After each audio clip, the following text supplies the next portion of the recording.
Amém, irmãos. Então hoje nós vamos continuar. Nós estamos estudando os evangelhos agora, né? Chegamos ali Mateus, Marcos, Lucas e João. Eu sempre gosto de fazer uma recapitulação para a gente contextualizar e iniciar nossas discussões em cima de um contexto. Então, Velho Testamento terminou, 400 anos ali aproximadamente de total escuridão, porque Deus não falava. Na plenitude dos tempos, e aí nós lembramos ali do Império Romano, né, que havia construído estradas por todo o mundo conhecido daquela época, então a informação começou a chegar muito rápida, e aí o Império Romano começou a se expandir muito rápido por causa das estradas que eram todas ocupadas por guardas, e o que mais se destacava, não sei se vocês se lembram que eu li partes de um livro de história, o que mais se destacava era como a comunicação era forte naquela época. E Deus permitiu, nós lemos ali Efésios, Gálatas, falando sobre a plenitude dos tempos. E Deus permitiu que Jesus viesse na plenitude dos tempos, porque era o momento exato em que o evangelho deveria ser anunciado. Então foi tudo meticulosamente preparado, né?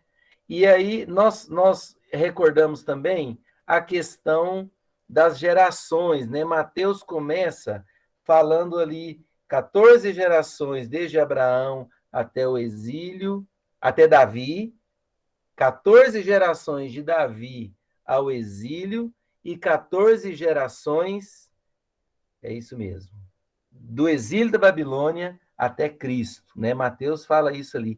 Então, assim, Jesus veio na hora preparada por Deus.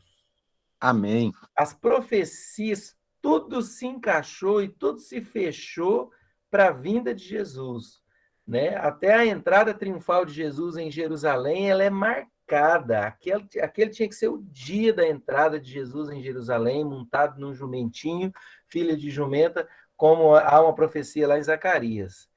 Então, o que aconteceu aí? Os, os, os evangelhos, os evangelhos foram escritos dentro dos 4 evangelhos. Nós temos uma divisão. Os 3 primeiros evangelhos são chamados de evangelhos sinóticos, que têm o sentido de mesma visão, Mateus, Marcos e Lucas. Esses são evangelhos muito parecidos, né? Volta ali naquele gráfico, amor. Gostei desse gráfico aí. São evangelhos muito parecidos. Então, esse gráfico até que nós trouxemos, ele traz a relação entre os evangelhos sinóticos. Quanto de Marcos tem em Mateus? Quanto de Marcos tem em Lucas? Quanto de Mateus tem em Lucas? E assim, o que só tem em Mateus e em Marcos? O que só tem em Marcos e Lucas? Então, os 3 evangelhos, chamados evangelhos sinóticos, eles são muito parecidos, né? Porém, nós estamos estudando a profundidade que cada evangelho tem, a particularidade de cada evangelho e a distância, entre aspas, de cada evangelho, por causa da época que foi escrita, de quem escreveu e para quem escreveu. Lembram dessas 3 coisas? Isso é muito importante. O evangelho de Mateus, de Marcos e Lucas tem 3 coisas muito significativas. Pois foram escritos por pessoas diferentes, escritos em épocas diferentes, escritos para públicos diferentes, né? Aí o Evangelho de João, que aí já é um evangelho um pouco diferente dos 3, né? Já é um outro evangelho, hoje, se Deus quiser, nós vamos falar dele, mas já é um evangelho que tem também um princípio fundamental. E nós percebemos, irmãos, que os 3 evangelhos têm o objetivo de mostrar quem Jesus é. Quem é Jesus? Amém. Amém. Os 4 evangelhos. Só que o primeiro evangelho de Mateus, ele é um evangelho escrito por um judeu, direcionado para os judeus. O evangelho de Marcos foi escrito por um judeu direcionado para os gentios. Mateus escreveu para o próprio povo, Marcos escreveu para os gentios. O Evangelho de Lucas foi escrito para os gregos, por um grego estudioso. Lembra que a Grécia, ali na plenitude dos tempos, a Grécia era o centro intelectual do mundo.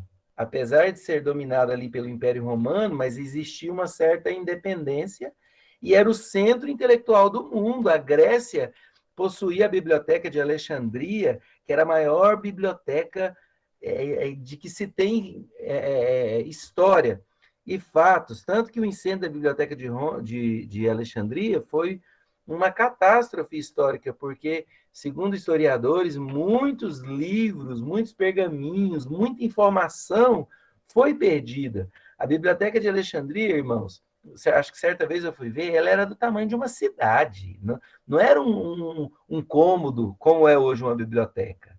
Era uma cidade onde armazenava milhares e milhares e milhares de livros. Então,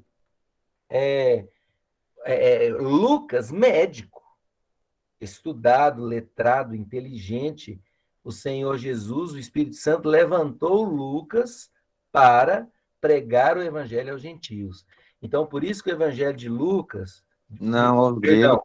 Aos gregos. Por isso que Obrigado, Hermes, está prestando atenção. Por isso que o evangelho de Lucas é uma história boa de se ouvir, né? Por quê? Porque o artista, o escritor, inspirado pelo Espírito Santo de Deus, sabe escrever. É fácil. Sabe quando você pega um livro de um autor bom, e o cara sabe escrever, então ele sabe escrever simples e sabe falar bem, então aquilo ali é bom, te dá prazer, você vai lendo o livro e não quer parar de ler. Tem muitos livros que são assim, né? Que são fáceis de ler. Então, Lucas é um evangelho que possui essa característica. E o evangelho de João é João, o apóstolo, acho que foi o último evangelho a ser escrito, né? Eu mostrei essa cronologia também. João querendo, na verdade, a angústia que João tinha quando escreveu o evangelho de João era: as heresias estão entrando na igreja. O povo vai se desviar. Eu preciso escrever a história de Jesus para esse povo. Na verdade, a história fala que João escreveu o Evangelho de João quase que diretamente, se não me engano, para a igreja de Éfeso. Provavelmente eu vou ler isso agora há pouco. Então, foi um evangelho mostrando a divindade de Jesus. Gente, João dizia assim: Jesus é Deus. Então, João destaca todos os diálogos de Jesus, dizendo assim: eu e o Pai somos um. Não, se eu perdoar o pecado, seu pecado está perdoado. Aí o povo, mas quem é esse que tem poder para perdoar os pecados? Não, eu e o Pai somos um. Então, são expressões que a gente vê quase que apenas em João. Depois eu fui ver, os outros evangelhos também, em alguns momentos, eles narram esses diálogos de Jesus. Só que o evangelho de João fala disso muito mais profundo, é o evangelho do amor, né? João ali... Então, uma coisa engraçada no evangelho de João é que o próprio João se intitula o discípulo amado. Vocês já perceberam isso? Tem uma autoestima boa, João, né? Não, Jesus tinha... Jesus ama. João fala assim, Jesus tinha os discípulos, mas quando ele ia se referir a ele, é o discípulo a quem Jesus ama.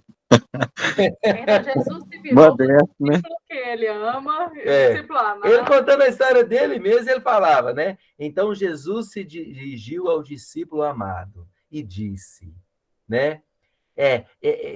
Somente ele pode recostar a cabeça em seu peito. Ou seja, João estava dizendo dele próprio, né? Só eu posso recostar a cabeça no peito de Jesus. Então, o Evangelho de João traz ali a oração sacerdotal, que é algo muito significativo, não tem nos outros evangelhos. E então, basicamente é isso. Terminando nossa recapitulação, eu faço até questão, irmãos, de gastar alguns minutinhos nisso aqui, até para fixar, né? Volta, estava no lugar que eu queria lá. Isso. O Evangelho, lá em Ezequiel, no começo do livro de Ezequiel, no Antigo Testamento, quando Ezequiel tem a visão aberta e enxerga a Deus, né? Enxerga a carruagem ali, os seres viventes, e toda aquela maravilha, Ezequiel diz assim: a forma de seus rostos era como de homem, à direita, os 4 tinham um rosto de leão, à esquerda, rosto de boi e também rosto de águia. Todos os 4. Então, isso aqui preanunciava os evangelhos, a natureza dos evangelhos, né?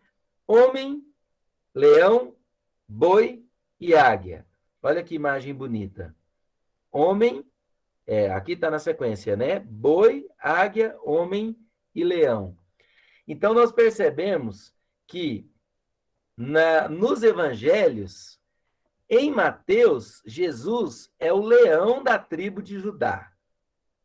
Vocês lembram lá, né? Que ele é tratado como o leão da tribo de Judá. O livro de Mateus começa com a genealogia detalhada, completa de Jesus, porque é um judeu tentando provar para os judeus que Jesus era o rei. A raiz de Davi, né? A expressão que é mais usada em Mateus, a raiz de Davi, ou seja, é o descendente, a promessa que veio de Abraão. Ele é Jesus, né? A preocupação em mostrar. E ali, Jesus é o leão da tribo de Judá, aquele que vem e reina. Leão é o rei dos animais, né? O rei das selvas. Então, eles enxergam a Jesus como leão. Já no Evangelho de Marcos, Jesus é enxergado como boi. Por quê? A representação é o servo. Aí eu usei aquele exemplo ali do boi, né? Que o boi ele é usado para tudo. Tudo do boi é aproveitado.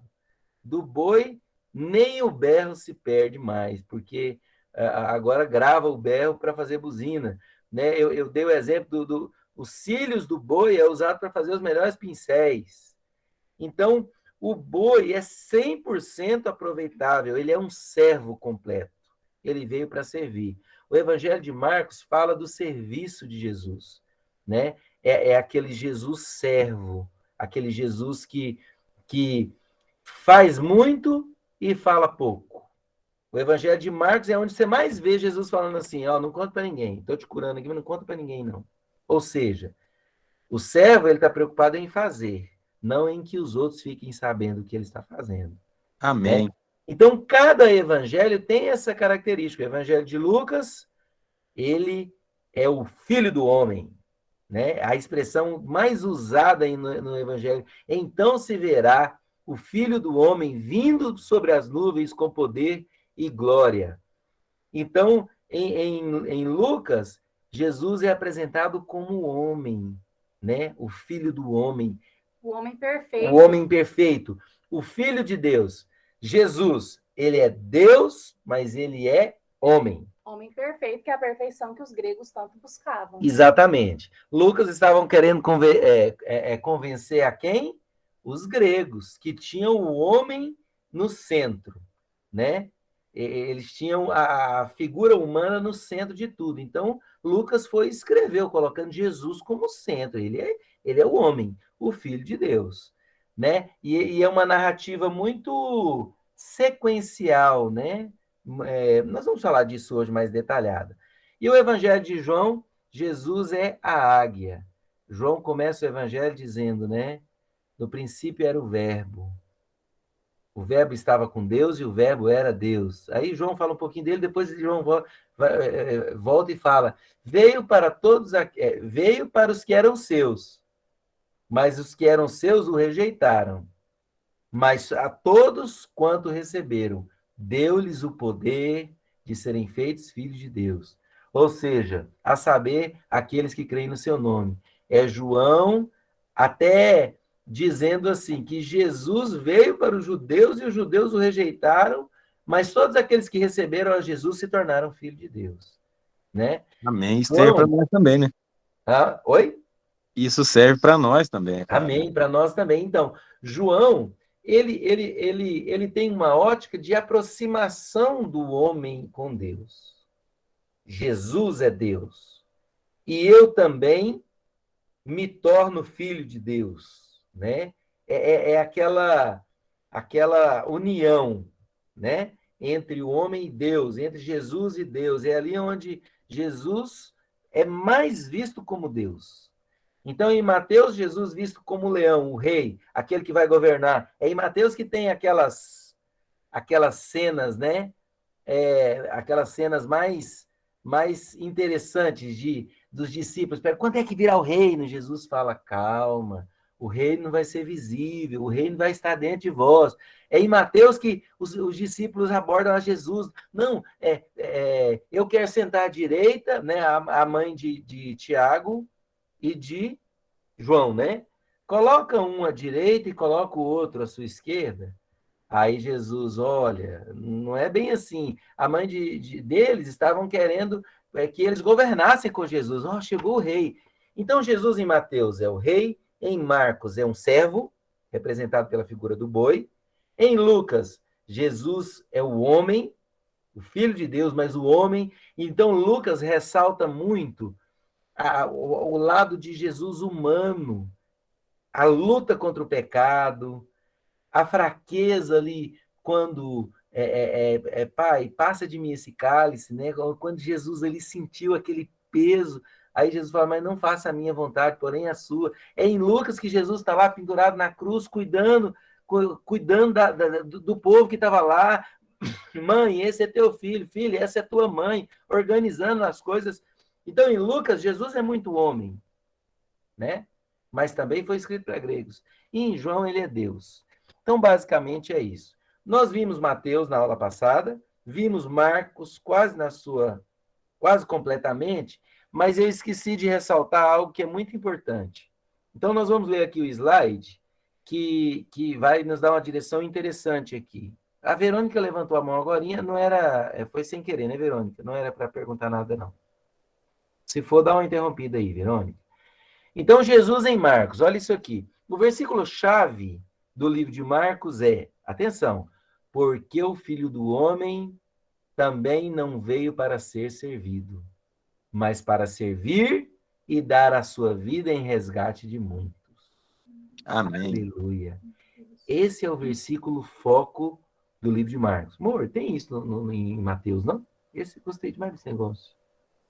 Versículo-chave, a gente não colocou, mas depois eu vou buscar alguma coisa assim para marcar o evangelho. Então, como em Marcos Jesus é servo, o versículo-chave é esse aí, lá no capítulo 10, verso 45. Então, Marcos é conhecido também como João Marcos. Irmãos, eu vou ser bem sincero aqui com vocês, e talvez muitos vão ser surpresos.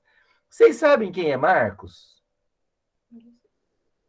Rodrigo, é aquele mesmo lá da briga de Paulo e Silas lá? Esse mesmo.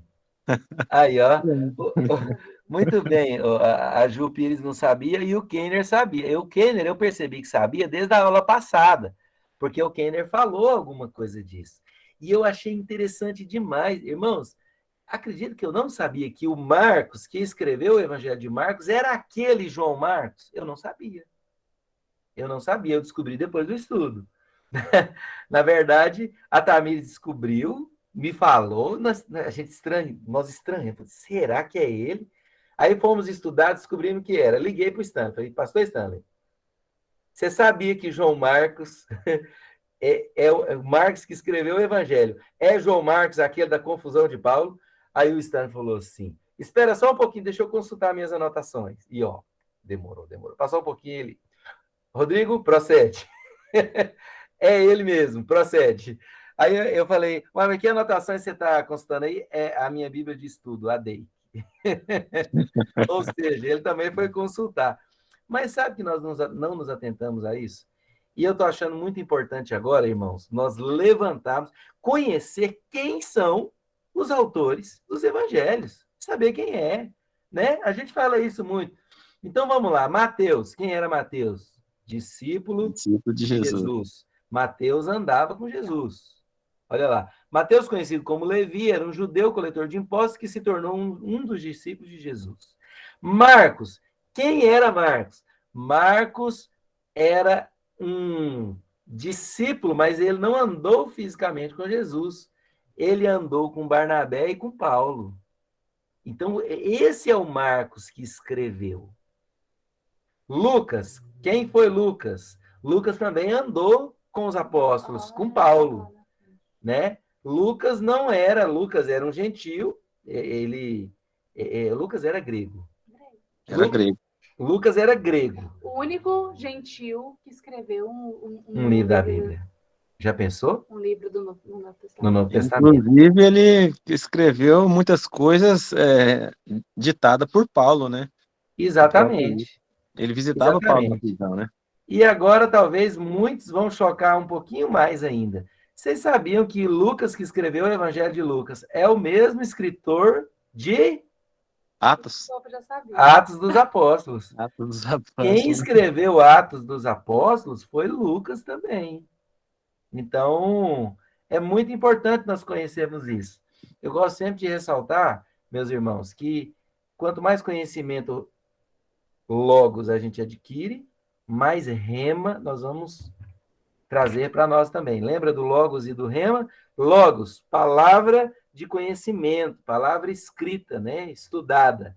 Rema, palavra revelada dentro de nós. Amém. Né? Palavra viva dentro de nós. Eu sei um versículo de cor. O Senhor é o meu pastor e nada me faltará. Então eu sei esse versículo, como muitos sabem. Muitos escritores sabem, muitos filósofos sabem, mas essa palavra se revela dentro de mim. Então ela sai do logos e se torna rema. Por quê? Porque a palavra revelada, eu sei que o Senhor é o meu pastor e ele não vai deixar faltar nada para mim. Essa é a palavra revelada para dentro de mim. Então é importante nós conhecermos com profundidade as escrituras, né? Quando Jesus repreendeu o povo, Jesus disse, errais por não conhecer, né? O profeta já dizia, Jesus parafraseando, errais por não conhecer o poder e a palavra de Deus. E conhecer a palavra de Deus, irmãos, não é apenas conhecer como um filósofo conhece, porque muitos conhecem, né? Tem muitos estudiosos que conhecem a Bíblia muito mais do que muitos crentes. E tem o contrário também. Muitas pessoas crentes, mas que não conhecem a palavra de Deus. Isso é mais duro, né? Isso é mais doído, né? Isso é mais difícil, né? Mas é aquela pessoa cheia do fogo, cheia do reteté, né? Que copiou aquilo que se faz na igreja, copiou aquilo que acontece na igreja. Não estou falando de todos, tá? Não estou falando de todos. Mas entrou ali num sistema da igreja, acostumou com aquele ambiente, pegou ali os chavões, as palavras-chave, né? As palavras-chave, e começou, né, a repetir e tal. E é um crente, fala como crente, anda como crente, porém não se dedicou ao estudo da palavra de Deus. E é necessário, até para a autoridade, até, irmãos, para você pregar a palavra de Deus, você precisa conhecer a palavra de Deus. Tem muitos irmãos pregando, testemunhando, né? Família no altar está sendo uma bênção, muita gente testemunhando, mas quanto mais conhecimento da palavra de Deus você tiver, mais autoridade você vai ter na pregação da palavra. Amém. Mais convicção, mais certeza você vai ter. Amém. Então eu quero agora... Oi, pode falar, Emerson. Tanto é que, assim, voltando a Lucas, a hora que ele começa a escrever o livro de Atos, ele menciona, em meu livro anterior, Teófilo, ele começa falando, né, dessa forma, né? E esse livro anterior é o livro de Lucas. É o livro de Lucas. Legal demais. Bem observado, Emerson. Como começa o livro de Mateus? Genealogia. O livro de Marcos é aquele livro rápido, né? É aquele livro, ó, rápido. Marcos escreveu assim numa velocidade a 1000 por hora. Tanto que é em Marcos que está assim, logo, então, acelerado. Jesus é servo, não fala muita coisa não, ele só faz. Ele chega lá, cura, frase curtinha. Quer ser curado? Quero. Puf, tá curado. Vai lá pro templo. Presente sacerdote. Tchup, passou. É tudo muito rápido. Agora, Lucas já é um pouco diferente. E João também. Não, eu quero ler aqui o seguinte. Marcos, conhecido também como João Marcos. Ele não foi um dos 12 apóstolos, mas acompanhou Paulo em sua primeira viagem missionária, lá em Atos 13:13. O Evangelho de Marcos foi provavelmente o primeiro a ser escrito. Ele data entre 55 e 65 depois de Cristo. Eu consegui lembrar aonde eu queria chegar. O Evangelho de Lucas, ele começa com uma característica muito marcante. O estudo que Lucas fez para relatar a vida de Jesus. Então, o Evangelho de Lucas começa a dizer, revisando todos os livros, os escritos, conversando com testemunhas, resolvi levantar tudo aquilo que falam sobre Jesus, né? Ou seja, Lucas fez um estudo sobre a vida de Jesus para escrever o Evangelho de Lucas. Provavelmente ele usou o que Marcos escreveu, né? Provavelmente ele já tinha acesso a isso. É o que nós usamos hoje, a internet, para pesquisar. Lucas pesquisou todo mundo aí para depois escrever, né? Pegar ali os pergaminhos escritos, muitas vezes não era na língua própria dele, né? E pegar aquilo, estudar, traduzir. Já pensou o tanto que é bom? Hoje você tem 10 traduções diferentes no seu celular. Naquela época, você tinha que traduzir a língua. Você olhava e não entendia nada. Uma coisa que eu achei engraçada. Em Marcos, né? Tanto que ele fala as informações, traz informações rápidas. Por exemplo, a tentação de Jesus, né? Que a gente lê muito lá em Mateus 4. Bem detalhado. Em Lucas 4 também. Aí a tentação narrada por Marcos. E logo o Espírito o impeliu para o deserto. E logo é o que você mais vê em Marcos, pressa. Onde permaneceu 40 dias sendo tentado por Satanás. Estava com as feras, mas os anjos o serviram. Pronto. É todo do começo e do fim. Essa é a tentação de Jesus. Agora lá em Mateus, não. Depois de 40 dias teve fome, aí apareceu, eu te dou os reis, né? Satanás apareceu. E Jesus falou, está escrito. Aí Satanás começou a usar. Tá vendo a questão dos detalhes? Então, irmãos, uma coisa assim, talvez de tudo, o que eu quero que você fixe mais na sua mente? Os evangelhos não são iguais.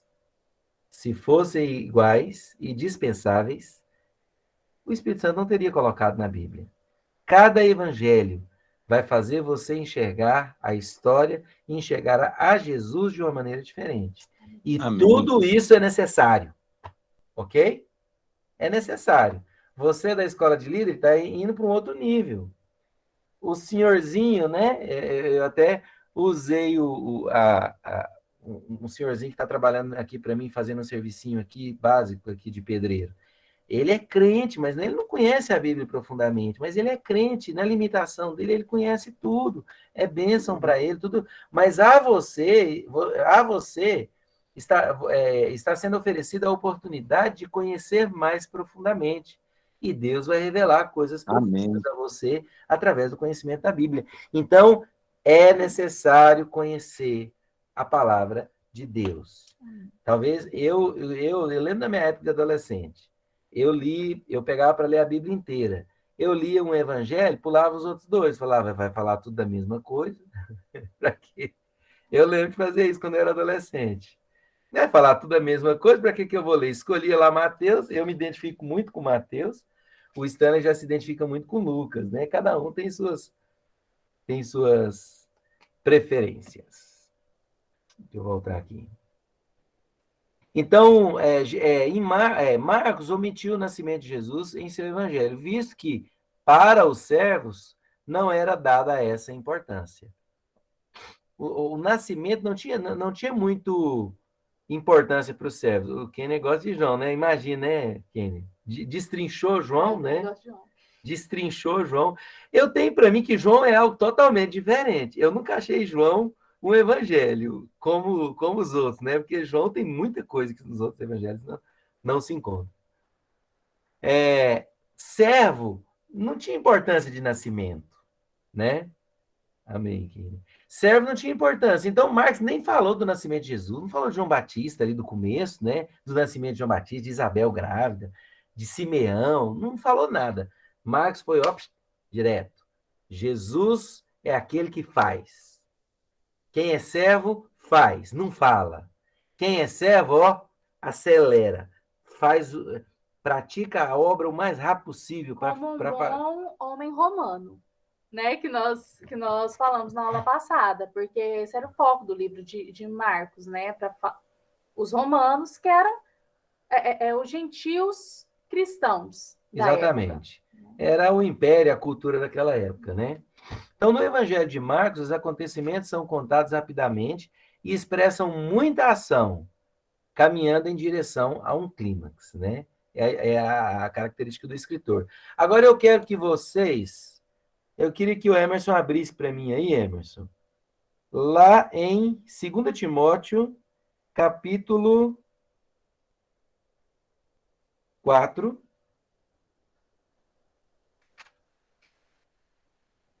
2 Timóteo, capítulo 4, versículo 11. 2 Timóteo, capítulo 4, versículo 11. Irmãos, aqui nós vamos identificar quem é João Marcos, o escritor do Evangelho de Marcos, ok? Aqui nós estamos identificando quem é João Marcos. Então, 2 Timóteo 4, 11. O que Paulo está falando para Timóteo? Paulo está escrevendo a segunda carta dele para Timóteo. Então, o que Paulo está falando? Pode ler aí, meu irmão Emerson. Só Lucas está comigo. Traga Marcos. Tô certo, né? Traga Sim. Marcos com vocês, porque ele me é útil para o ministério. Traga Marcos com vocês, porque ele me é útil para o ministério. A segunda carta de Paulo a Timóteo, Paulo já estava mais velho, talvez no fim do seu ministério. Depois eu vou olhar uma cronologia completinha, quando nós entrarmos nas cartas paulinas, para que nós venhamos enxergar isso mais claramente. Mas aqui, eu tô contando a história de trás para frente. Então, aqui é o final do ministério de Paulo. O que Paulo está falando? Traz Marcos, porque ele é útil no ministério. Mas o que acontece? Paulo foi rude com Marcos, porque Paulo dispensou Marcos no começo. Paulo mandou Marcos embora, não quis viajar com Marcos, porque Marcos teve que voltar para a família dele um tempo e não pôde viajar com Paulo. Paulo teve várias viagens missionárias, meus irmãos. Marcos viajava com Paulo. Acho que Marcos e Barnabé, né? Silas, viajava com Marcos. E aí, com Paulo, me perdoa, com Paulo. E aí, uma viagem, Marcos decidiu não ir. Marcos teve que voltar para sua família. Se não me engano, houve um motivo ali plausível para Marcos voltar. Eu posso pesquisar isso depois. Mas eu já li alguma coisa sobre isso. Marcos, de fato, estava difícil para Marcos viajar. E Paulo foi e ficou ofendido no seu coração. Depois que Paulo foi fazer uma outra viagem, Marcos quis ir com ele. Paulo não quis. Paulo não aceitou. Como um bom colérico, né? A Tamir está falando aqui. E como um bom... Deixa eu ver como eu posso classificar Paulo. É porque, assim... Arrogante. Exatamente. Paulo foi arrogante. Mas Ele foi arrogante mesmo. Ele não é santo, irmãos. Eu posso falar contra Paulo. Posso falar contra qualquer personagem da Bíblia, né? Paulo foi arrogante. E aqui nós percebemos que no começo, no final do seu ministério, Paulo caiu em si. Mas isso né? mostra pra Paulo gente falou o assim, seguinte, que a nossa, não é aquele negócio de você se converteu, pronto, você é perfeito. Não, cada dia mais a gente vai se transformando. Paulo era imperfeito, né? e mostrou isso aqui com João Marcos. Porque você vê no começo do ministério dele, ele querendo provar que ele era um discípulo, um apóstolo, porque apóstolo era só discípulo de Jesus que andou com ele. No final, ele já estava assim, eu sou pior mesmo, eu sou lá no fundo. Então, porque ele já tinha tido o ego dele tratado. Exatamente. Essa observação da Tamires é muito válida. Nós vamos falar mais sobre Paulo quando nós entrarmos nas cartas paulinas ali. E Atos também, né? Mas isso é muito importante. Paulo, no começo do seu ministério, irmãos, era um pouco arrogante. Ele tem uma história que narra... Foi criado para isso, né? Ele tem... Na verdade, assim, Paulo era um soldado romano, né? Oficial romano. Então, ele foi chamado para pregar aos gentios, né? Como ele mesmo fala, mas ele começou assim... né? Ele começou muito arrogante, né? Tem uma história narrada ali que ele fala que foi visitar os outros apóstolos pensando que ia encontrar algo interessante e de fato ele não encontrou, Paulo chega a dizer assim numa carta, irmãos, nós vamos encontrar isso depois, fui encontrar acho que com Pedro e com outros lá, pensando que eles pudessem me acrescentar algo, mas em nada eles me acrescentaram. Irmãos, pessoa? Ninguém é tão sábio que não precisa aprender, né? Então, Paulo começou o ministério assim. Você vê a primeira carta de Paulo a Timóteo é uma, a segunda carta de Paulo a Timóteo é outra. Mas a Humildade, Bíblia é tão bom que mostra a arrogância antes mostra o tratamento e depois mostra o tratamento e a final, né? humildade A depois. humildade depois. Irmãos, Paulo estava passando frio na prisão. Passando frio na prisão, abandonado.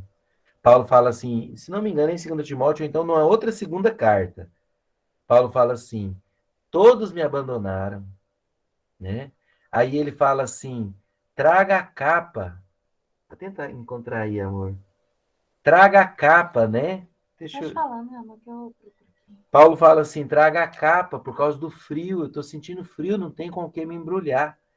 Então, assim, começo de ministério, imaturidade, arrogância, mete os pés pelas mãos. Irmãos, que abandonaram em 2 Timóteo. 2 Timóteo, então é isso, é em 2 Timóteo mesmo. Aqui estava no finalzinho do ministério de Paulo. Então, irmãos, começo de ministério é assim, arrogância, você acha que você é muito bom, que você sabe tudo, e eu, irmão, estou falando do homem que escreveu, foi o maior escritor da Bíblia. A maior quantidade de livros escritos da Bíblia foi Paulo quem escreveu, né? Mas ele Mas porque ele teve se deixou assim, ser tratado também, porque senão... Lembra lá do espinho na carne, né? Deus teve que falar assim, deixa esse espinzinho aí, para você não ficar soberbo. Porque você curava todo mundo. Curava até com a sombra, com as roupas, com os lenços. Agora tinha um espinho na carne, não podia curar ele próprio. Então, assim, exatamente, Ju, nós precisamos ser tratados, né? Realmente. Então, isso é um exemplo para nós. Nós estamos pegando esse gancho aqui para identificar Marcos, né? Mas é interessante nós tratarmos e entendermos isso. Início de ministério, irmãos, seja humilde, comece humilde, né? Deus teve que deixar um espinho lá na carne de Paulo para que ele não se ensoberbecesse, para ele entender que o poder se aperfeiçoa na fraqueza. Ora, então... O tamanho das revelações que ele tinha, Deus deixou, né? O espinho Deus na fala carne dele assim, lembrou lembra que você é natureza. mortal, lembra que sua carne existe. O espinho era para mostrar que a carne existe, que ele não tinha virado santo, né? Ali, que ele não tinha se santificado. Então, isso é muito importante. Em Atos 12 diz assim, Atos 12. Considerando ele a sua situação, resolveu ir à casa de Maria, mãe de João, cognominado Marcos. Aqui nós já estamos em Atos, na história da igreja, irmãos, onde muitas pessoas estavam congregadas e oravam. Quando ele bateu, aqui está falando de Pedro, quando Pedro foi libertado da prisão, Pedro havia sido preso e Pedro foi libertado da prisão. Foi lá na casa de Marcos bater. Então, esse é o Marcos que escreveu o Evangelho de Marcos, ok? Tinha uma igreja na casa dele. Tinha uma igreja, né? Os crentes se reuniam lá e oravam. A Bíblia está dizendo isso. Em Atos 13. Só cita ele na viagem mesmo. Que eu já li. Isso. Em Atos 13 diz assim, navegando de Pafos, Paulo e seus companheiros, olha aqui, ó, Paulo e seus companheiros dirigiram-se a Perge da Panfilha. João, porém, apartando-se deles, voltou para Jerusalém. Isso aqui é super importante. Nesse momento que João é João Marcos, tá? Não é o apóstolo João, ou outro João. Então, aqui é João Marcos. João, apartando-se deles, voltou para Jerusalém. Mas eles, atravessando de Perge para Antioquia, indo num sábado à sinagoga, assentaram-se. Então, nesse momento, Marcos teve que separar de Paulo. Foi aqui que eles se apartaram, né? Teve que se apartar, tá? E lá em Atos 15, 37, olha o que diz. Barnabé, olha aqui, outra viagem. Aqui nós já estamos em Atos 15. Outra viagem. A segunda viagem missionária. E Barnabé queria levar também a João, chamado de Marcos, mas Paulo não achava justo levarem aquele que se afastara desde a Panfilha, não os acompanhando no trabalho. Olha aqui, irmãos, tanto negócio foi sério. Houve entre eles tal desavença que vieram a separar-se. Então Barnabé, levando consigo Marcos, navegou para Chipre. Mas Paulo, tendo escolhido a Silas, partiu encomendado pelos irmãos à graça do Senhor, e passou pela Síria, Sicília, confirmando as igrejas. Então, Paulo não aceitou viajar com Marcos, porque Marcos abandonou a gente lá atrás, agora também não viaja com ele. Olha o problema. Agora, irmãos, acima disso aqui, o que aconteceu? Barnabé pegou Marcos. Não, o Barnabé era o cara, viu, irmãos? Barnabé apoiou Paulo. Teve o problema, Barnabé teve a maturidade, falou assim, não, deixa esse menino comigo, vou levar ele comigo. Se eu conseguir endireitar a Paulo, eu vou endireitar isso aqui também. Rapaz, imagina, tanto que Barnabé foi bom, né? Por isso que Barnabé é muito respeitado, porque as narrações que tem sobre Barnabé, ele fez muita coisa boa, ele apoiou muito Paulo, e agora ele pegou João Marcos, e falou assim, beleza, você não quer levar João Marcos? Não, beleza, eu vou com João Marcos para Chipre, você vai para Sicília, para Sicília, né? E outros lugares lá. Confirmar as igrejas. Mas lá, agora vamos voltar em Timóteo. Lá na frente, Paulo fala assim: manda João Marcos para cá, ele é útil no ministério, né? E João Marcos também, né, manteve também o seu foco ali, né? Não tem nenhuma narrativa de que João Marcos se rebelou contra Paulo. João Marcos também agiu pacificamente, né? Então, irmãos, agora vocês sabem quem é Marcos, o escritor do Evangelho Rápido. Então, quando você olhar o Evangelho de Marcos, é o Evangelho Rápido. Deixa eu ver aqui, nós vamos passar para Lucas. Talvez ele tivesse permanecido com Paulo, ele teria escrito mais livros e com... Talvez, né, Emerson? Talvez, né? Aí é só especulação, a gente não sabe, né? Talvez, não sabe.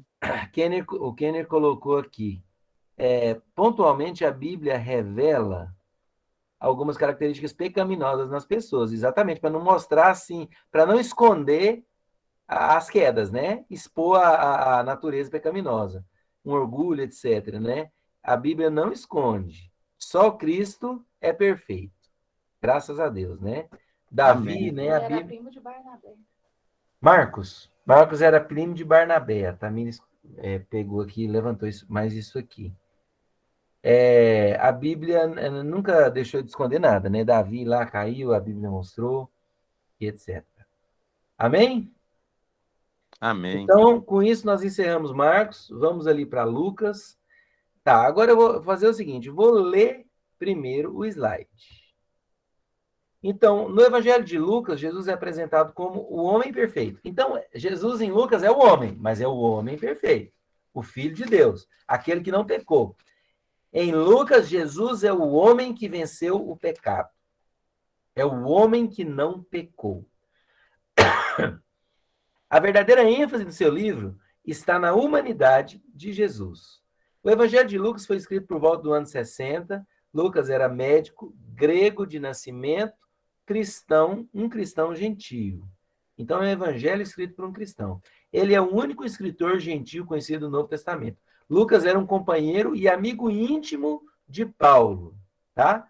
Conforme a gente viu ali em 2 Timóteo, também em Colossenses 4,14, vai falar da relação entre Paulo e Lucas, tá?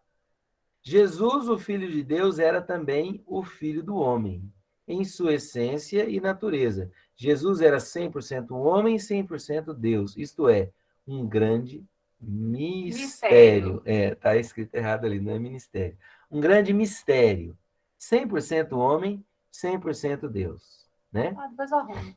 Não tem problema não. Visto que os gregos buscavam a sabedoria e a perfeição, Lucas, sendo grego, procurou ser detalhista em seus relatos. presenteando Jesus como o homem perfeito e completo. Então, essa é a visão de Jesus no Evangelho de Lucas, tá? Então, agora eu quero ir aqui para as minhas anotações para mim falar sobre Lucas. Só um minutinho. Então, eu vou ler algumas coisas aqui sobre Lucas, irmãos. Peço bastante atenção de vocês. Lucas escreve para gregos. O grego era a língua universal. Jesus é o salvador de toda a humanidade. Ele não é descendente só de Abraão, é de Adão, o pai de toda a raça humana. Tá vendo como em Lucas é Jesus mesmo como homem, a raiz, né?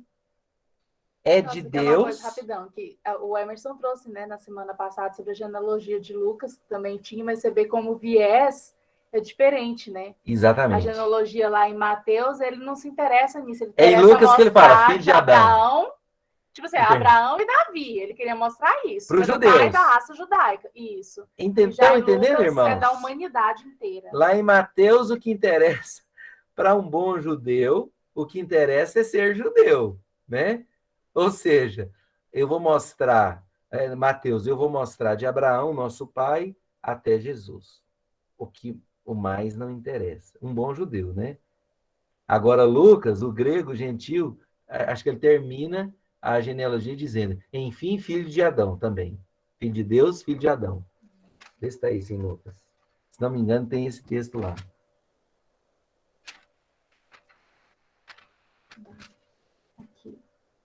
Porque ele começa de Jesus até Aqui, Adão, né? aí, olha aí, ó. Eu lembrei desse texto. 38, Lucas 38, capítulo 3, 38, irmãos.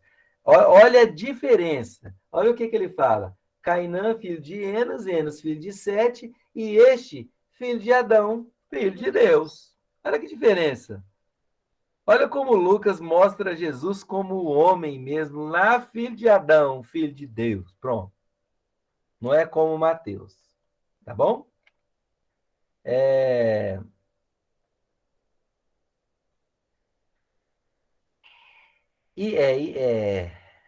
Ele não é descendente só de Abraão, é de Adão, pai de toda a raça humana. É filho de Deus, pai comum de todos. Então, Lucas 3,38 diz assim: produzi, pois, frutos dignos de arrependimento, e não comeceis a dizer entre vós mesmos, temos por pai Adão, porque eu vos afirmo que dessas pedras Deus pode suscitar, ou seja, fazer nascer filhos de Abraão. Lucas dá uma desconsiderada na descendência dos judeus. Lucas falou assim, ó, dessas pedras aqui, Deus pode levantar filhos de Abraão. Ou seja, Lucas está dando uma quebrada aí na questão do valor dos judeus. E dizendo, ele é filho de Adão, filho de Deus, pai de todos. Os gregos eram um povo intelectual. Lucas, que era médico e literato, emprega palavras clássicas. É um historiador meticuloso. Tece como que comentários filosóficos, procurando a razão das coisas. Seu estilo é animado e elegante. É isso mesmo. O Evangelho de Lucas é muito bom. Mas quando eu estou vendo, estou lendo Mateus. Eu gosto de procurar as coisas em Mateus. Então, Lucas pinta, aqui é a figura o retrato de Jesus, segundo Lucas. Lucas pinta o retrato de Jesus como filho do homem. O homem representa um membro da raça. Jesus é o filho do homem, é o descendente de Adão. Vive como homem no meio de homens. É o amigo dos publicanos e dos pecadores. É o protetor dos arrependidos. Né? Amém. Glória a Deus, tá vendo? Lucas mostra aquele Jesus que se compadece do pecador. Entende a diferença, irmãos? Lucas mostra aquele Jesus que senta com os pecadores, que defende os pecadores, como aquela história lá, né? Que os fariseus começam a murmurar, né? Como que pode ele sentar com os pecadores? Jesus adivinha o pensamento deles, fala assim: você quer que eu fale o que vocês estão pensando? Ou você quer que eu curo? Aí Jesus vai e fala assim: não são os sãos que precisam de médicos, são os doentes. mostra aquela compaixão de Jesus pelo gênero humano. A compaixão de Jesus pelo homem pecador. A mulher que não podia tocar em Jesus, né? Vai lá e se ajoelha aos pés de Jesus. Era uma pecadora, né? E os discípulos ficam bravos. E se ele fosse Deus? Eu sabia que essa mulher é pecadora. Então, Lucas traz homem, traz a figura de... Eu estou tentando explicar, mas a figura de que o homem está acessível a Deus. Enquanto os fariseus e os publicanos afastavam os pecadores de Deus, Lucas veio para trazer os pecadores para Deus e apresentá-los a Deus. Né? Porque o público dele era gentil. Era gentios. A compreensão da realidade humana. Eu preciso de Deus. E agora eu não vou se afastar de Deus. Porque o que os fariseus faziam, irmãos, era afastar os pecadores de Deus. O que Jesus fez foi trazer os pecadores a Deus.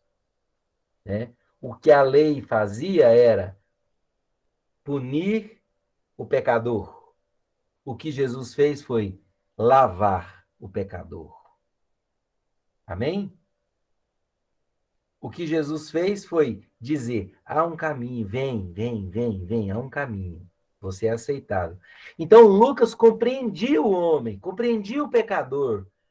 Lucas escreve entendendo que Jesus veio para salvar o pecador. Marcos, Jesus veio para servir.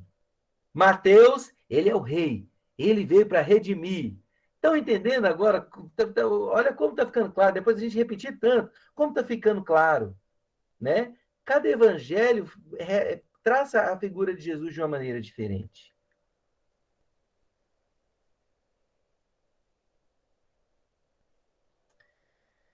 Então, palavras finais, tá?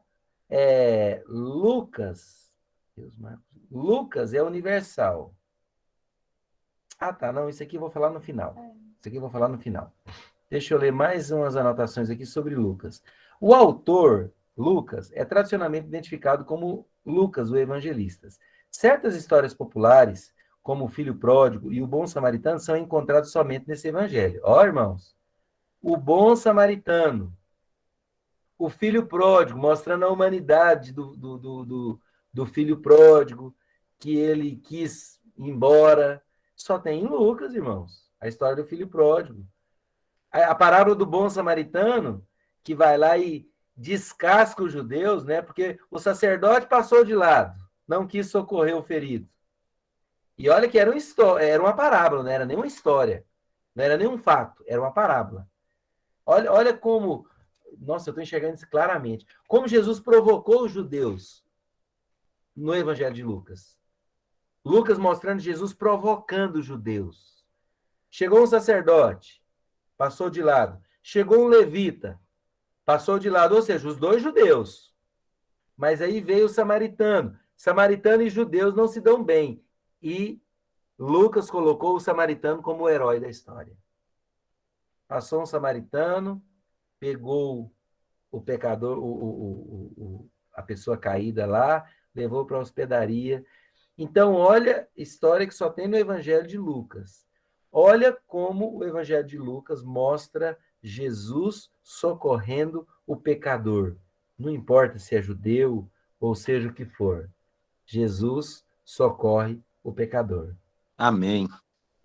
Bom samaritano e filho pródigo só tem em Lucas. São encontrados somente nesse evangelho. A obra tem uma ênfase especial sobre a oração, a atividade do Espírito Santo, a alegria e o cuidado de Deus para com os pobres.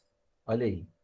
As crianças e as mulheres, né? No Evangelho de Lucas, que traz a história das mulheres, né? Acho que em Mateus também tem, mas dá mais ênfase, né? Da mulher poder tocar no manto de Jesus, da mulher poder quebrar o cântaro, né?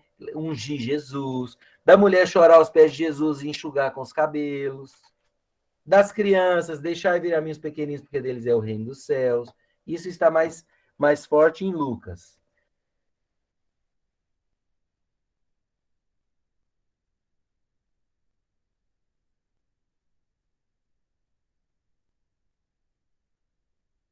Tá bom. Talvez é história mesmo.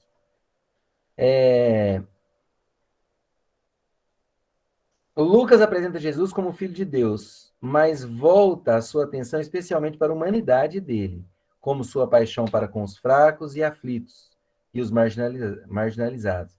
Acho que em Lucas também, irmãos, acabei de lembrar que está um ensinamento de Jesus, onde ele fala assim, quando você fizer um banquete, convidar os governadores, né, os prefeitos lá, para comer, e eles não vierem, vá nas sarjetas, pega os mendigos de rua, põe eles para sentar à mesa, né, honra a eles, né? Interessante isso.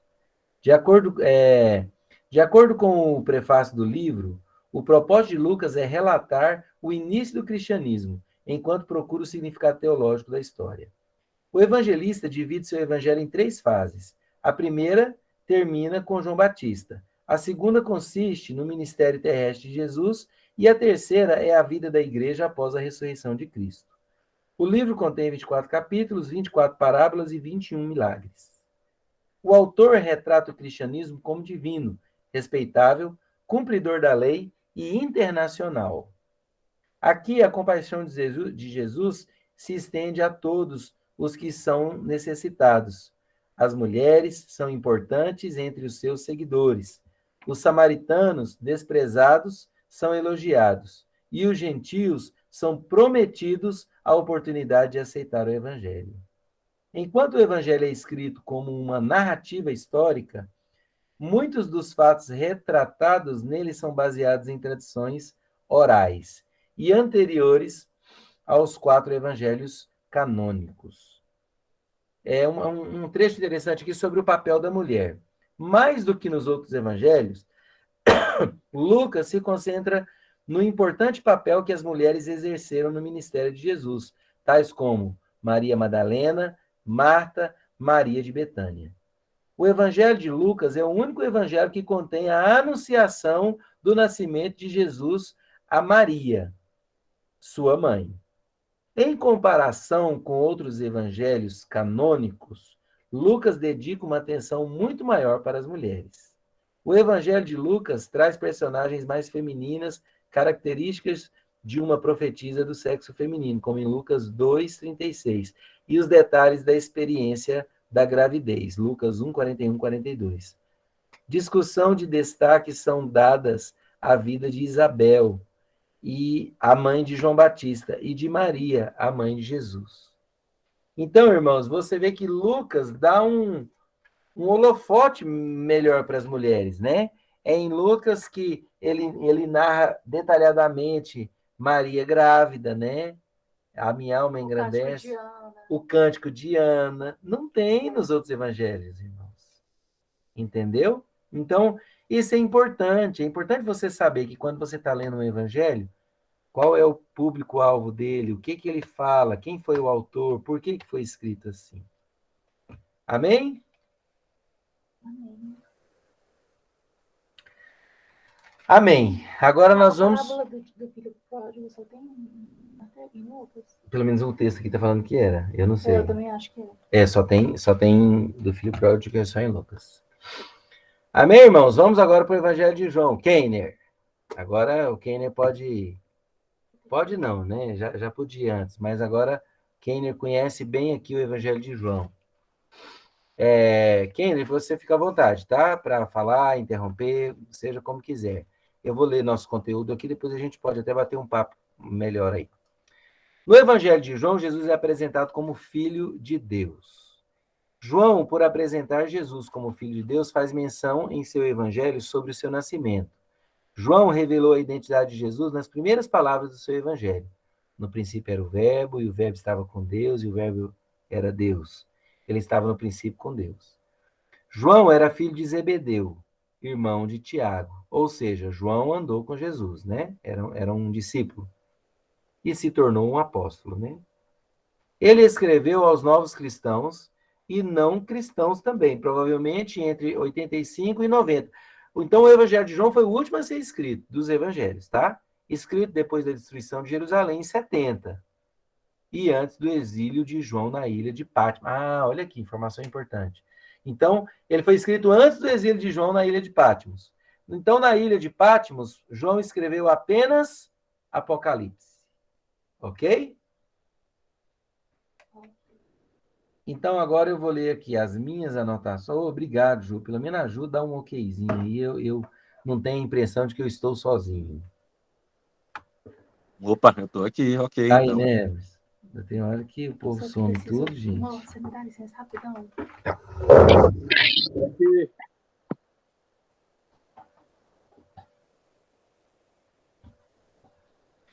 Como Jesus é apresentado nos 4 evangelhos, né? Então, agora em João. Vamos lá.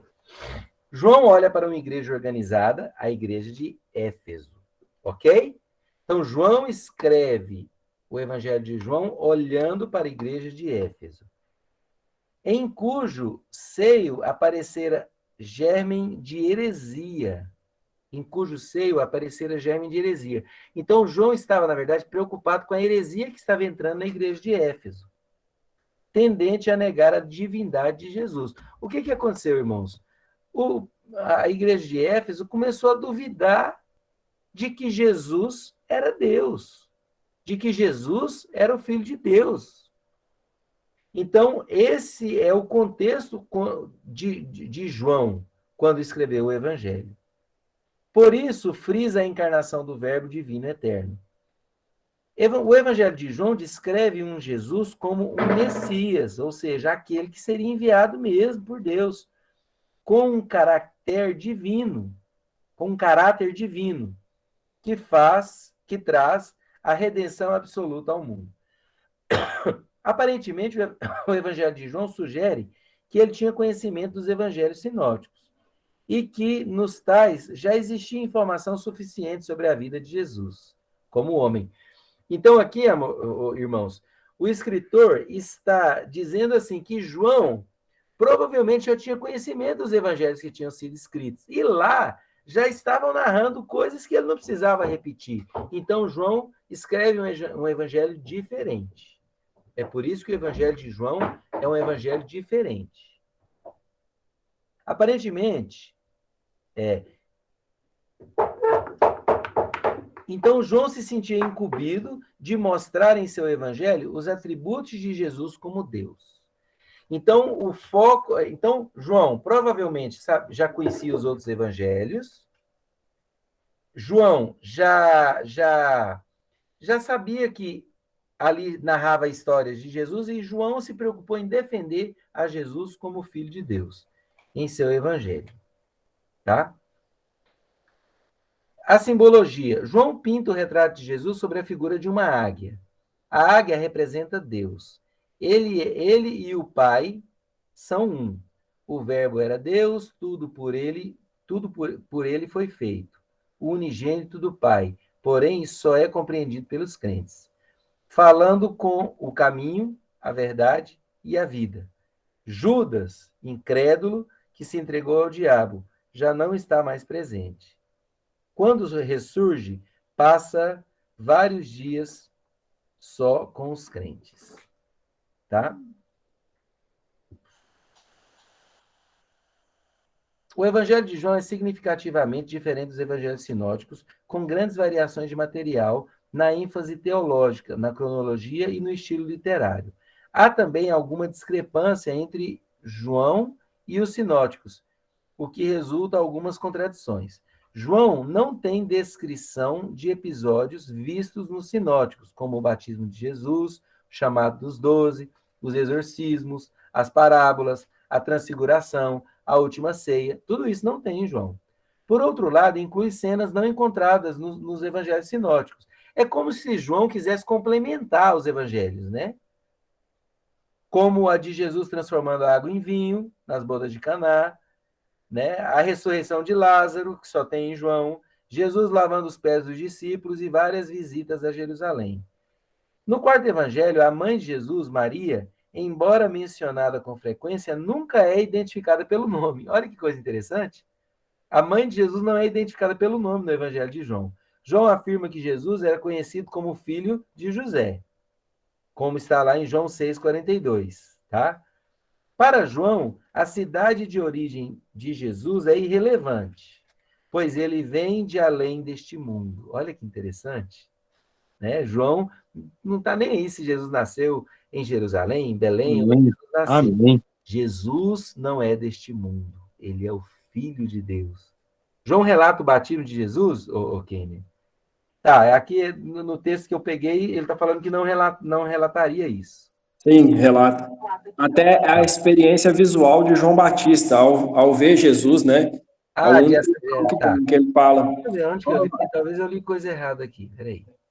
Que aí ele vai falar assim: eis aí o Cordeiro de Deus que tira o pecado do mundo. É João Batista que vai falar isso no livro de João. Tá, espera só um pouquinho, deixa eu só descobrir onde eu li isso aqui. Aqui esse texto que eu peguei aqui fala que não. Mas retiramos o batismo de Jesus, por isso que é difícil ter o Kenny falando de João. Eu sabia que ia dar nisso. Mas aí é bom. No quadro. É igual 1,29. Isso, nós encontramos aqui também. Já tomei um beliscão aqui. Para João, a cidade de origem de Jesus é irrelevante porque ele veio do céu e ele cita João Batista.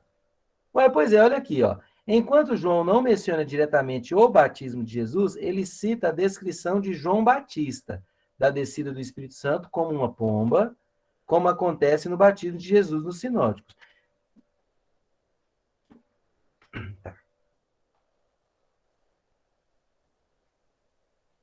Logo no começo, João 1. Cordeiro de Deus, que tira o pecado do Tá, mundo. eu entendi o que o texto quer dizer, e tem um pouco de razão. O batismo de Jesus aqui está no título adicionado ao Evangelho de João, mas não está falando sobre o batismo, está citando o que aconteceu no batismo. Olha aqui, no 32. Olha aqui, ó. E João testemunhou dizendo, viu o Espírito descer do céu como uma pomba pousar sobre ele. Eu não o conhecia. Aquele, porém, que me enviou para batizar com água, disse, aquele que sobre ele descer o Espírito Santo. Este é o que batiza com o Espírito.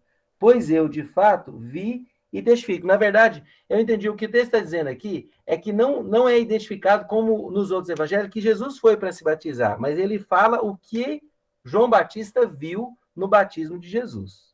Ok? Certo? Certo. É irrelevante. É irrelevante também, viu, irmão? Nós não vamos discutir aqui. Enquanto João não menciona diretamente o batismo de Jesus, ele cita a descrição de João Batista da descida do Espírito Santo como uma pomba, como acontece no batismo de Jesus nos sinóticos. Os principais discursos sinóticos de Jesus estão ausentes, incluindo... O que foi?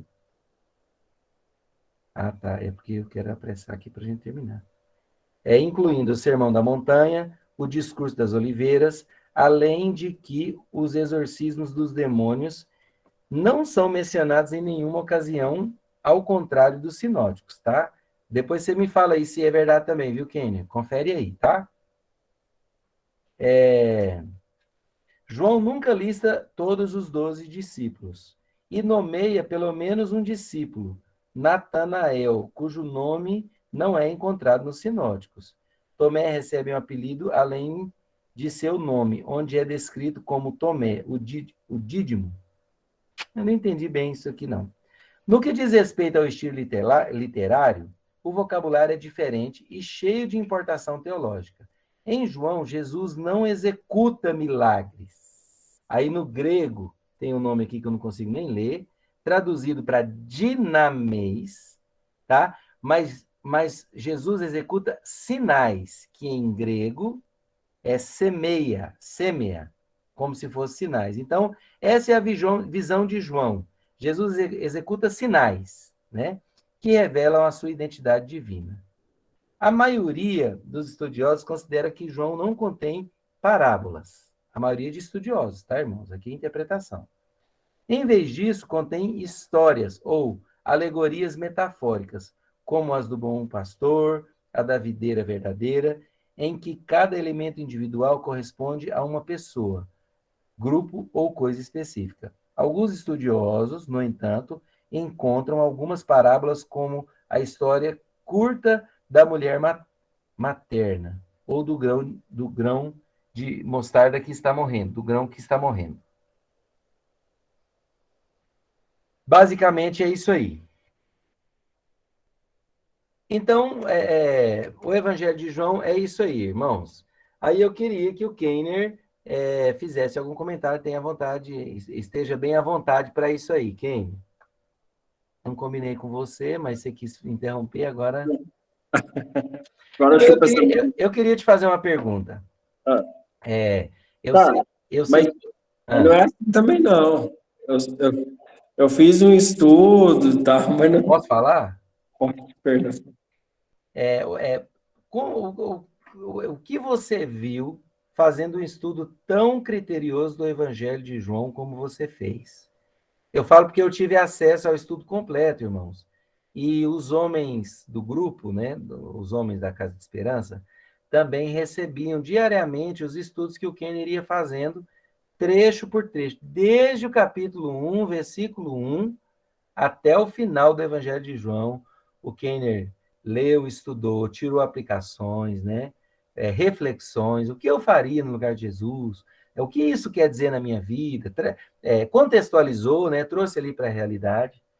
Então, eu queria que, se você pudesse, Keiner, falasse um pouco disso. O que chama a atenção para você no livro de João?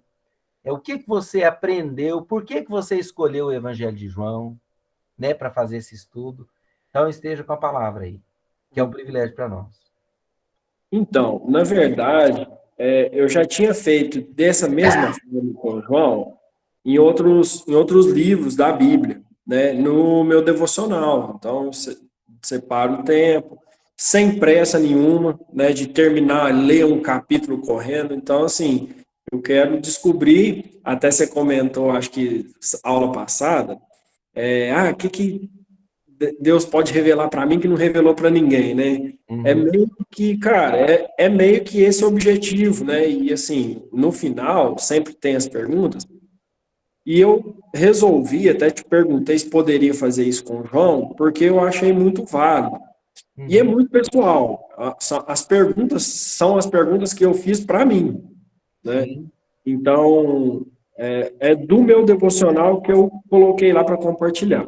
Por quê, João? Cara, eu já tinha feito isso com outros livros, mas eu nunca tinha me aprofundado na vida de Jesus. Então, eu tinha o objetivo de ler a Bíblia toda, conseguir ler, mas aí eu vi que, tipo, eu li a Bíblia e não trouxe muita aplicação, não trouxe... cara, não foi muito válido, vou falar a verdade. Eu falei assim, não, então eu vou começar com Cristo, que é a mensagem principal da Bíblia. Então, eu quero fazer isso. Fiz com Mateus. E João, cara, é um livro que ele não tem os milagres úteis. Não é igual você falou, comentou, frisou bastante de Marcos, né? Marcos, ele vai lançar lá os milagres como informação. Mateus vem pegar e vai relatar o seu ponto de vista, aquilo que ele participou, e Lucas vai vir tecnicamente explicando, né, cada coisa ali, com base naquilo de Lucas. Claro, cada livro com sua peculiaridade. João não, João é totalmente diferente. E é isso que me motivou, para conhecer mesmo o coração de Jesus. Porque João, ele é relacional. Ele é um livro de relacionamentos, onde ele apresenta muitos diálogos de Cristo. Então, a minha sede mesmo, pelo livro de João, foi realmente descobrir as palavras de Cristo, os diálogos de Cristo, o que eles falavam e tudo mais, né, com Cristo, e o que ele respondia, né, qual que era a sua posição política, religiosa. Isso tudo faz parte do contexto de João, né, que ele viveu ali e estava muito, muito ligado. E também por João ter muita intimidade com Jesus, por ser chamado no próprio livro, né, de discípulo amado. Ele fala em terceira pessoa. Ele mesmo. Oi? Por ele mesmo, né? Por ele A mesmo. autoestima dele era ótima, a gente tem que aprender com a autoestima dele. Mas, assim, apresenta também alguns motivos para isso, né? De ele ser um dos discípulos que reclinava no ombro de Jesus, reclinava a cabeça no ombro de Jesus. Falado por ele mesmo, né? Falado por ele mesmo. Ele falou que ele era o único, mas foi ele mesmo que escreveu, né? Então, essas foram as motivações, né, os motivos. Então, eu vi que eu não conhecia nada de Jesus, li até te mostrei, eu acho, né, que em casa, um estudo da vida de Jesus, enciclopédia da vida de Jesus. Eu lembro. Comecei lá, uns 2 anos atrás, né, é um estudo de 20 anos sobre a vida de Jesus. E aí, tudo isso me levou ao livro de João. E foi, cara, e é uma experiência fantástica, porque de quando em vez ainda vou lá e faço as mesmas perguntas, dou uma olhada naqueles rascunhos lá. Então é isso, o livro de João, ele é característico pelo relacionamento. O que mais destaca para você no livro de João? Se você pudesse destacar. Quando eu falo Evangelho de João, o que você lembra? A primeira coisa que você lembra? Relacional. Relacionamento. Uhum. Um Jesus que participa da vida das pessoas, que se importa com a mulher samaritana, que tinha, né, já tinha tido 5 maridos, mas ele queria era curar ela, ele não queria beber água, queria era curar ela através de um diálogo. É um Jesus de relacionamento que vai numa festa de casamento, se preocupa com o vinho que é servido, né, para não trazer vergonha para os Pro noivo, né? Para os noivos. noivos. E um João que gasta 3 capítulos inteiros, exaustivos, sobre a última refeição de Jesus antes de morrer. Então, isso aqui, ó, até arrepio, só de me lembrar disso, porque é muito forte.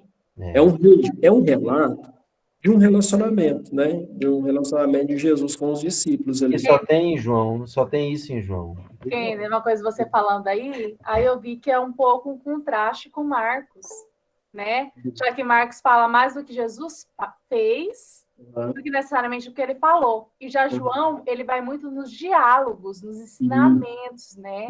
Muito diálogo, muita coisa que Jesus falou que só tem em João.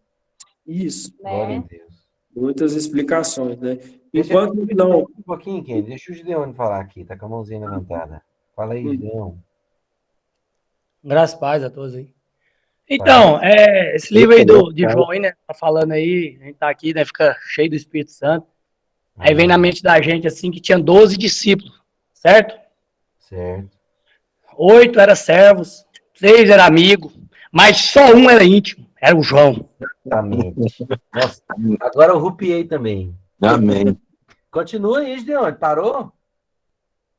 Sim, é porque nós temos que estar nesse nível de intimidade. Eu sempre enxerguei isso, e eu gosto de usar João quando eu vou falar sobre intimidade. E aí, Kenner? Olha a união, relacionamento.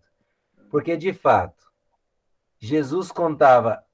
o Gideone, você deixou de fora a multidão, porque Jesus falava em parábolas para a multidão. E para que muitas vezes eles não entendessem o que Jesus estava falando. É porque se todo mundo visse quem era Jesus mesmo, ninguém ia querer matar ele precisava morrer, né, para nos salvar. E aí, então, Jesus falava para a multidão, mas Jesus tinha os 12 discípulos a quem ele explicava as parábolas, mas tinha aqueles 3 que iam orar com Jesus. Olha isso, irmãos. Ele subiu no monte para orar. Quem? Pedro, Tiago e João. E tinha aquele que recostava a cabeça no peito de Jesus. Irmãos, há níveis de intimidade. Amém. Glória a Deus, eu creio. Glória a Deus. Fala, Gideone. Então, eu ia falar nisso. Imagina aquela época um homem encostar no peito do outro. Imagina. Rapaz, hoje é complicado, mas naquela época, mas ali era, né, era o amor que ele tinha, ele já conhecia Jesus no íntimo, no espírito, né? Amém. Amém. Glória a Deus, Gideone. Muito, muito boa sua participação. Glória a Deus. Se tiver mais alguma coisa, pode falar, viu, Gideone? Não, A Ju falou, e João foi o único que viu Jesus crucificado. Olha aí. Estava aos pés. Olha, estava aos pés de Jesus. Irmãos, nós estamos terminando aqui os evangelhos, né? Irmãos, dá para ver que nós precisamos de cada um dos evangelhos, né? Dá para ver. Foi o único apóstolo que não morreu de morte truculenta. Vou contar, Camila, muito bem. Vou contar 2 histórias de João. Fortes. Uma história de João é ele foi jogado numa ribanceira, lá na ilha. Se não me engano, historicamente, eu não sei se foi na ilha ou se foi pouco antes de ir para a ilha. Ele foi jogado de cima de um precipício. Os guardas jogaram ele. E quando foram lá para resgatar o corpo, ele estava sentado na pedra, intacto. Intacto. A Camila falou assim, não foi por morte truculenta, né? Não foi mesmo, Camila, mas tentaram. Essa é uma informação histórica que eu tenho. A outra, certa vez a história diz que colocaram um tacho cheio de óleo para fritar João. Aqueceram com fogo até borbulhar o óleo. Jogaram João dentro. João parecia que estava numa banheira, deitado no óleo. Diz que ele ainda pegava o óleo e passava na sua barba, pegava o óleo e passava nos seus cabelos, para ficar bem bonitinho. Aí tiraram João lá de dentro e mandaram ele para a ilha de Patmos, para morrer lá preso. E foi lá que ele escreveu Apocalipse. Boa lembrada, Camila. Obrigado. Amém. Glória a Deus. Quem já tinha ouvido essa história aí? Você já tinha ouvido? Tinha ouvido já, Gideone, essas histórias de João? Sim, sim. Forte mais, né? Fala aí, Kenny. Não, é só para concluir, o João, cara, ele é o resumo da Bíblia toda, não só pelo relacionamento, né? Mas ele começa com Gênesis e termina com a preparação da igreja. Ah, E é mesmo. Ele começa falando do princípio. ele até tem uma piadinha aqui entre os amigos aqui das antigas, né? Que nós jogávamos um jogo da Bíblia. Aí caiu um amigo nosso aqui, falou assim, qual que era o primeiro versículo da Bíblia? Ele levantou correndo, eu. No princípio era o verbo, e o verbo era Deus. É Lembrando que mesmo. Começa como Gênesis. No princípio era o verbo. No princípio criou Deus os isso. céus e a terra era sem forma e vazia. Olha, legal. E tudo que Jesus, outro detalhe importante, tudo que Jesus vai fazer, cura, milagre, qualquer coisa. Cara, você pode pesquisar que tinha alguma coisa de religião ligada, seja no judaísmo, seja nos helenistas, seja qualquer religião que tinha naquela época, Jesus ele fazia alguma coisa com um propósito, não só de salvar, mas para ensinar. Ó, aqui agora é assim, é Cristo. E aí, o último detalhe é que não só é o resumo da Bíblia é João, tanto é que João é o resumo da Bíblia, que lá tem o versículo que resume o amor de Deus, né? João 3,16. João 3,16, que todo mundo conhece, né? Então é isso. Essa é a minha experiência, viu? Eu aconselho todos a lerem, a meditarem mesmo aí, deixar Deus, o Espírito Santo falar e gerar mais intimidade mesmo, e é um aprendizado profundo em Deus, com o livro de João também. Acho fantástico. Só que ninguém falou de uma parte de João que eu amo e eu magoei agora.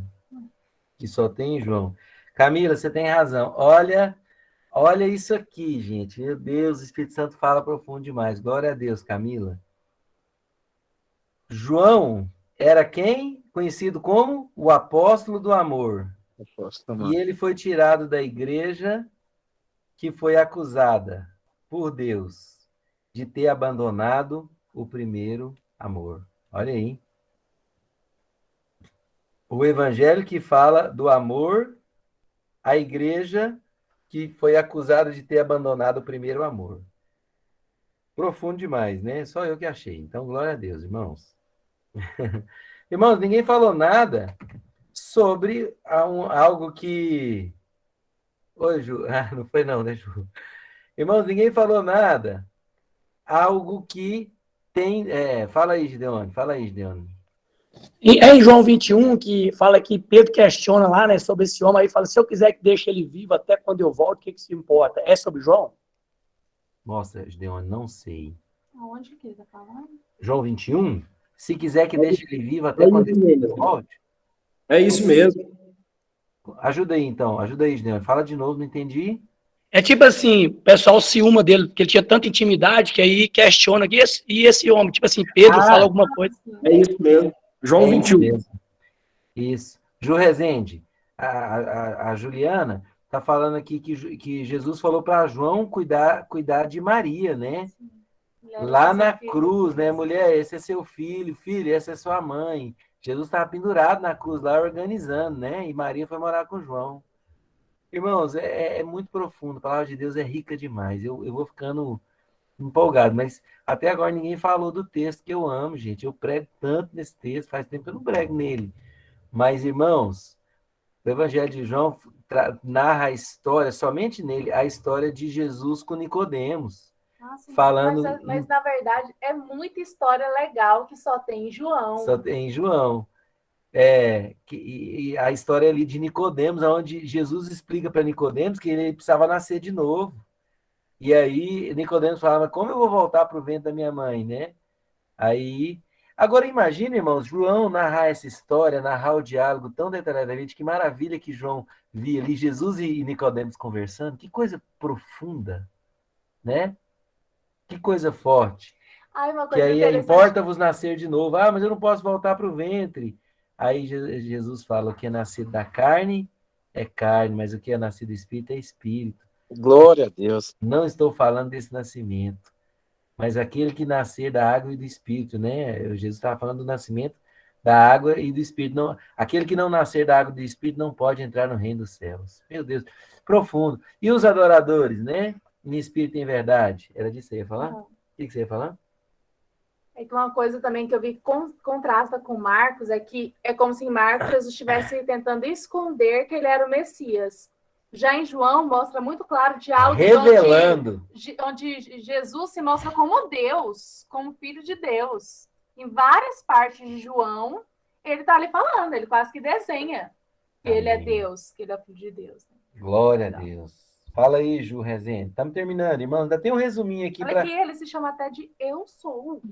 Isso. Fala, Ju. Então, lá em João 1,14, está dizendo assim: o Verbo se fez carne e habitou entre nós. Esse habitou aí, ele vai fazer um paralelo com o tabernáculo, porque no Antigo Testamento eles carregavam o tabernáculo, né? Por onde eles iam. E o tabernáculo era como se fosse um encontro da terra com o céu ali. A presença de Deus, né? A habitação de Deus.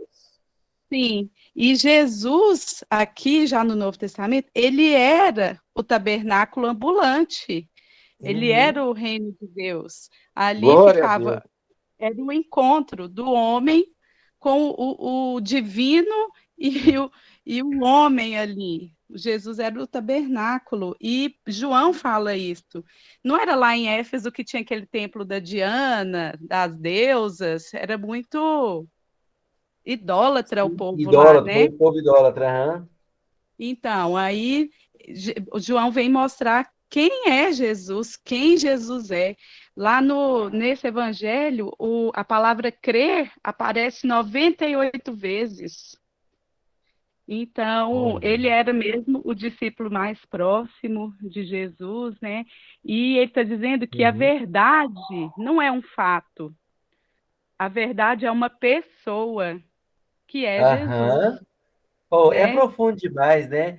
E ele joga umas palavras assim que te desarma, né? A verdade não é um fato, a verdade é uma pessoa, meu Deus. É uma pessoa. Não tem nem como continuar. E aí ele fala. Não tem nem como continuar. Fala sobre 7 testemunhas, 7 milagres, 7 declarações de eu sou. Eu sou. Tá falando que eles declaram como eu sou, que é o nome de Deus. Sim, né? Não é que Deus existe, é que Deus é.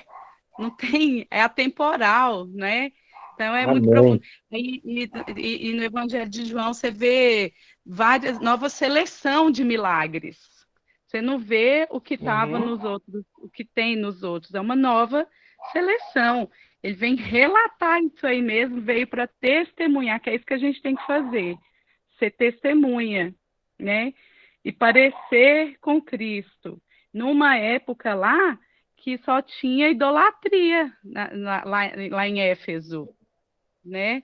Então, eu acho que o pessoal ficava muito impactado com tudo isso aí, né? Sim. Glória a Deus.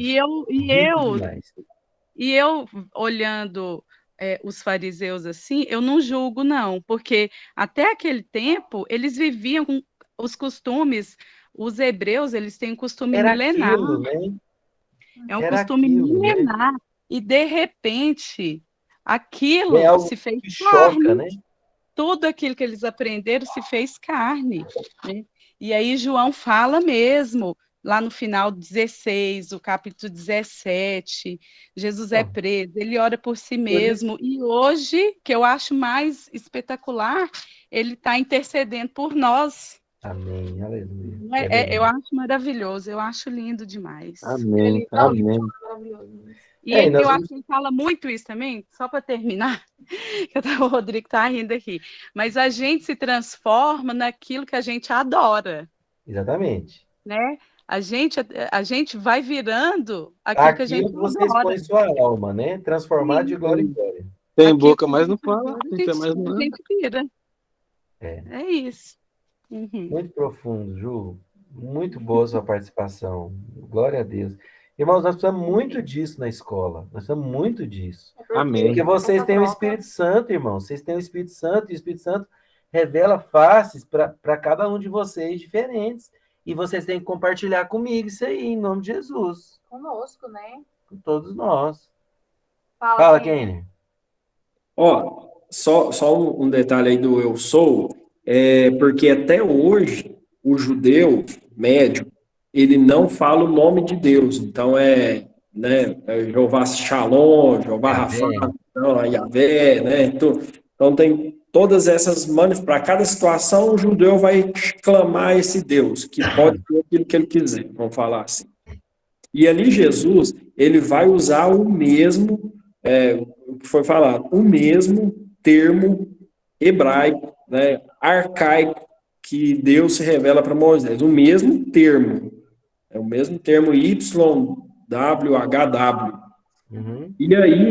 E aí, no final, na última revelação do eu sou, no último registro aí do eu sou, quando ele fala, todos os soldados vêm ao chão. Só João relata isso. Olha, que lindo. Todos os soldados vêm ao chão pela revelação de quem Jesus era ali naquele momento. Ou seja, não precisava de vir com pau, nada. Só uma palavra de Jesus já colocava isso tudo ali no bolso. Muito profundo. É uma coisa que eu estava falando, assim, que em João desenha, né, que ele é o Filho de Deus, assim, igual ele fala aqui, que só ele pode julgar, né, depois de Deus. Lá ele também fala que, em verdade, assim, que tem que comer da carne dele, tem que comer do sangue dele, né, que é ele quem salva. Ele fala também que quem crê em mim fluirá um rio de águas vivas. Ele se chama de Eu Sou, né? E conhecereis a verdade vos libertará, é só lá. Pois se o Filho vos libertar, verdadeiramente sereis livres. Ou seja, é eu que tenho o poder de libertar vocês. Né? Então, aqui ele não esconde nada. Verdade. Falou que Abraão viu o dia dele e se alegrou. Né? Então, ficou, como assim? Você não tem essa idade toda, não. Né? Mas aqui ele revela um mistério de Deus que Abraão conseguiu ver através daquele animal que foi sacrificado no lugar de Isaac. Jesus, né, queria ser morto no nosso lugar. Gideone. Pode falar, Gideone, estou aguardando aqui você. Não, então, aquela parte que você mais gosta, repete ela, por favor. Quando fala assim, que Jesus explica para Nicodemos, né, que ele precisava nascer de novo. Aí Nicodemos fala, mas como vou voltar para o ventre da minha mãe? Aí Jesus falou assim, aquele que não nascer da água e do Espírito não pode entrar no reino dos céus, né? Então, aí você vai no João 19, 34, assim, ó, contudo, um dos soldados perfurou o lado de Jesus com uma lança. E saiu imediatamente brotou sangue e água. O sangue purifica e a água aliança nós temos do Senhor no batismo. Yes, aleluia! Arrepiei tudo de novo. Glória a Deus. Aí não dá vontade de terminar a aula, não, gente. Tendo revelação de Deus uma atrás da outra, graças a Deus. Graças a Deus. Fala, Ju, pode falar. Não, deixa eu falar aqui, eu preciso falar. Eu prometo, irmãos, eu prometo deixar vocês sair mais cedo outro dia, O tá? Rodrigo está rindo aqui, mas eu preciso falar sobre a entrada triunfal. Fala. Porque, assim, como está escrito lá em Zacarias, ele viria montado num jumentinho, né? Uhum. Segundo a tradição judaica, porque tem muitos códigos na Bíblia. Então, se a gente souber a cultura hebraica, a história, a gente vai... É muito rico. Mas é para Então, isso que a gente está estudando. Hã? É para isso que a gente está estudando, realmente. Então, quando Jesus vai lá e fala para eles levarem um jumentinho, era costume, uma cultura judaica, quando o rei entrava na cidade montado num jumento, ele vinha em missão de paz. E foi assim que Jesus entrou em Jerusalém. E quando ele vinha montado num cavalo branco e entrava numa cidade, ele vinha com outra missão, que era a missão de guerra, que é como Jesus vai vir na sua segunda vinda. Aleluia. Bênção. Olha isso. Repete esse finalzinho, por favor. Quando ele entra no jumento, missão de paz. Missão de paz. O rei na cultura judaica. Aham. Quando o rei vem em missão de paz, ele entra pela cidade, pelos portões, montado num jumento. E quando ele vai em missão de guerra, ele entra montado num cavalo branco. Olha Apocalipse. Então, por isso que a gente podia estudar também a cultura hebraica. É verdade. Para a gente poder entender o contexto. O contexto. E o contexto de Jesus, traçando um paralelo entre ele no jardim do Getsemane com a extração do óleo de oliva é maravilhoso. Uma hora a gente Agora vamos falar disso.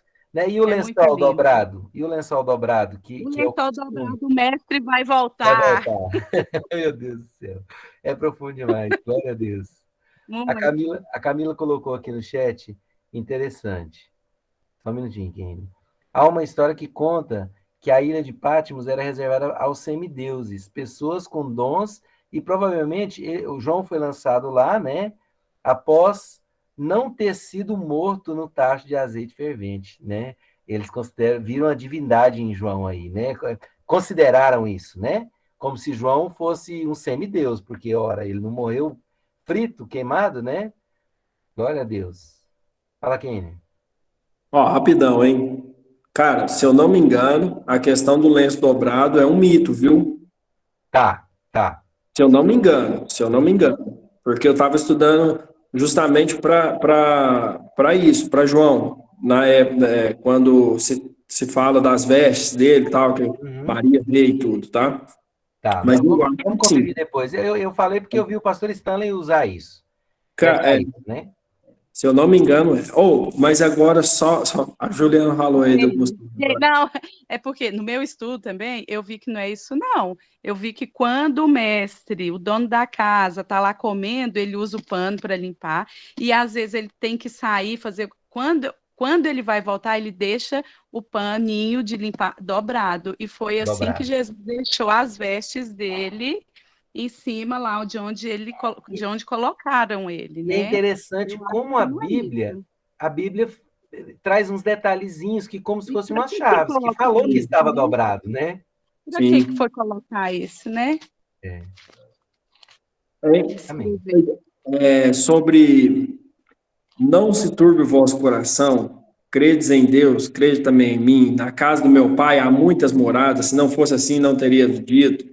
Vou preparar-vos um lugar para onde eu estiver, estejam vós também, né? Então, assim, cara, o contexto disso é um contexto de noivado, porque o judeu, ele tem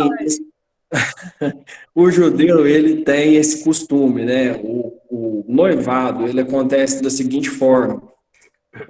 Acontecia, não sei se hoje ainda é prática, mas naquela época era assim. Então, Jesus estava falando isso na última ceia, antes de sua morte, para os discípulos e assumindo um compromisso com os discípulos em forma da igreja. Então, Jesus está ali Jesus está assumindo um noivado naquele momento. Por quê? O noivado era uma ceia que se fazia, onde os noivos eram batizados como um sinal, assim, de arrependimento da vida anterior. Isso é costume lá, tá? Nada bíblico. Assim, não tem registro bíblico, é costume judaico. Então, eles se batizavam, falando que está assumindo um compromisso agora. Então, eles passavam um período sem se ver, onde, depois do noivado e batizados, assumindo um compromisso público diante da sociedade, o noivo ia para a casa do pai para construir um anexo, para construir um quarto. Preparar um lugar para a noiva. Ou então no terreno. E o detalhe aqui, cara, chega até a arrepiar. Rupiou. Cara, o pai é que liberava o noivo para ir buscar a noiva. Então a noiva não sabia o dia nem a hora que o noivo ia buscar. Ele ia voltar. Ele ia voltar para buscar ela para morar, porque só ia voltar, o pai só dava aval para o filho buscar a noiva depois que a moradia para ela estivesse pronta. Glória a Deus. Muito bom. Nossa, demais, né? Bênção demais. Eu tinha lembrado também, Kenner. Muito legal. Glória a Deus. Irmãos, vamos encerrar, né? Hoje estendemos bastante. Deus abençoe vocês. E aí, nós temos ainda para falar de João, nós temos 3 cartas dele para estudar, né? E aí, ali você vê todo o amor de João também, né? Tratando filhinhos. Então, tem muita coisa boa ainda para a gente falar sobre João. Só coloca aquele final aqui, amor.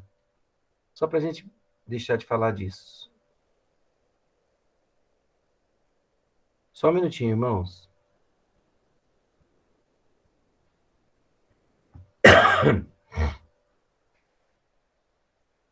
Então, olha aqui, ó.